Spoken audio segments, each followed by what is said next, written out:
So your delivery valves are in under here, and you get this, you can buy this socket or it comes with the 400 horse kit, and that fits on there.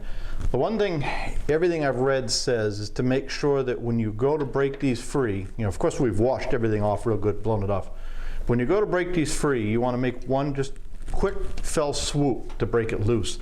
Because if you turn this barrel down here, then you're taking the pump into your local diesel shop and have it all reset back up. So we're going to go ahead and we're going to get positioned to do that, and we're going to see if we can't take some of these free. So we're just going to get in here for our breaker bar. We're going to make one fell swoop, and we're going to loosen every one first.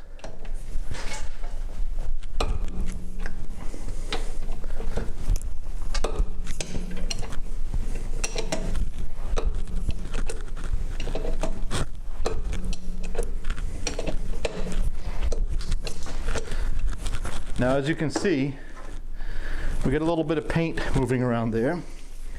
So I'm going to go ahead and blow it off one more time. So plug your ears.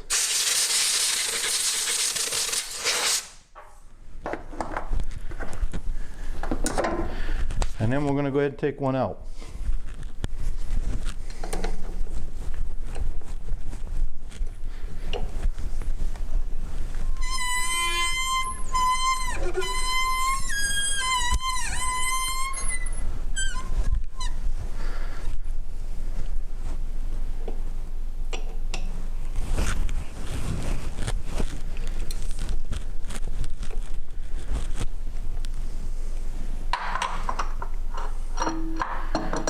Now down inside here is a spring and a shim that we want to keep in there like that.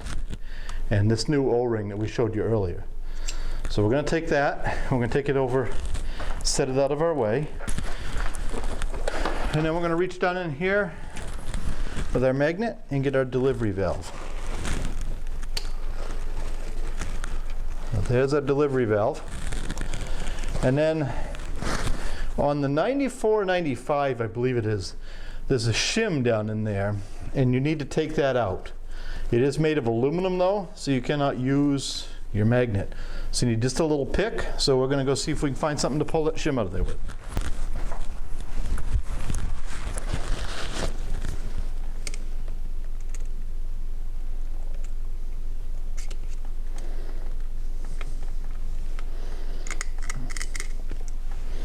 And there's our shim. In our case it was copper, but it'll either be copper or aluminum.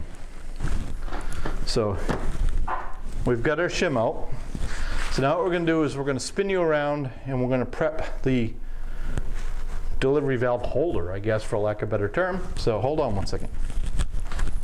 Okay, so here's the holder, you know, the piece that goes down on top of the delivery valve. I'm not really sure what you call it, but we're going to go ahead and take that old O-ring off.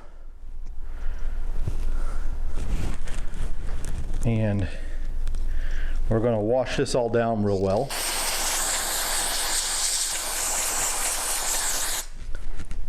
Now you can take this stuff out as long as you keep track of the pieces that go in this particular one.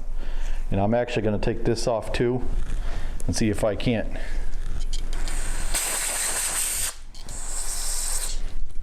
hose it all out. Now, I'll put that back on. Okay, so we're going to get our delivery valves out.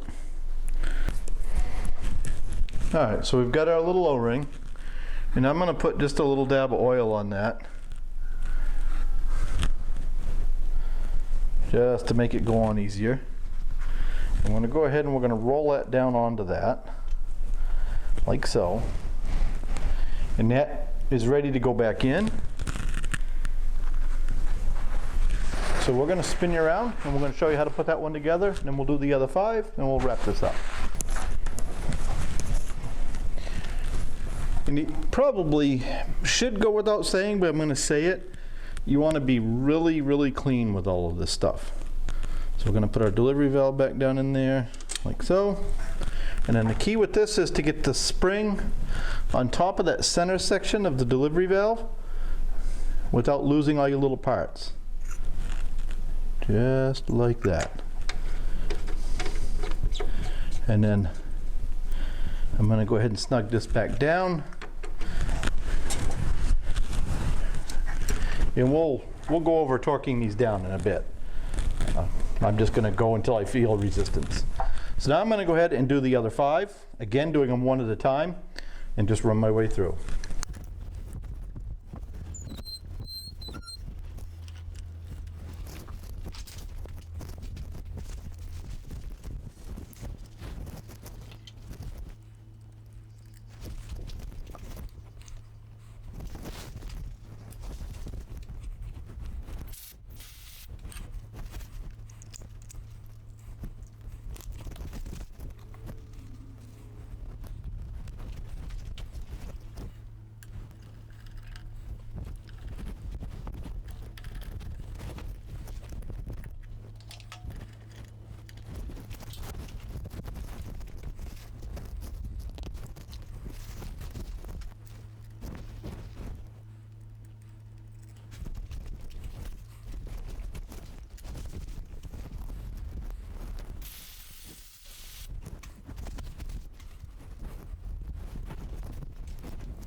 Okay, they're all snugged up now, so now we're going to go ahead and torque them. So let me get a torque wrench and we'll be right back.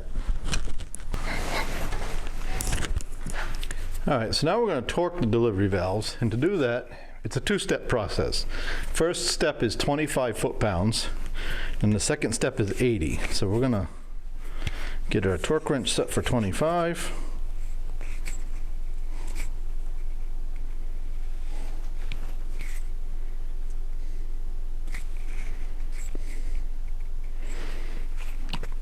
And this is similar to removing them.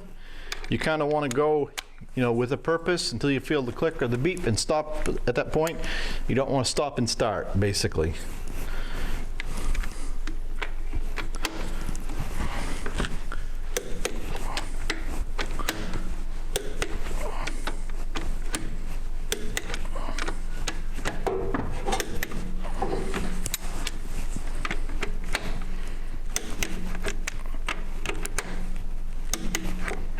And now we're going to go to 80.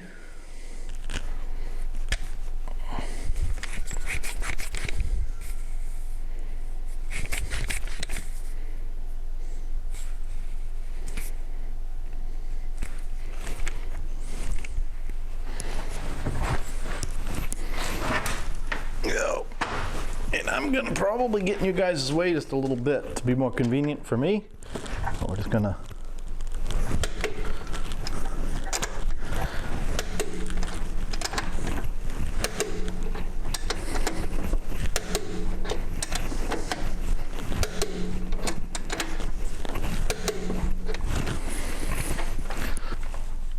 So that wraps up installing the delivery valves. If you were doing this, and that's all you were doing, at this point you'd put your lines back on, put your intake back together, and then you'd bleed your lines by leaving them all loose on the injectors, cranking the engine over until you see solid fuel spraying out of every line, and then you tighten the lines down and start the truck. In our case, where we're doing so many things at once, we're going to go ahead and show you how to do the lines and the bleeding in the injector video, installing the injectors. And in the intake portion, we have a whole video on installing the Banks Power Pack dual ram, twin ram, whatever they call it, intake. So we're going to go ahead and we're going to wrap this video up, and we're going to come back and do our governor springs. So that'll be a whole nother video. So thanks for watching. Don't forget to like and subscribe.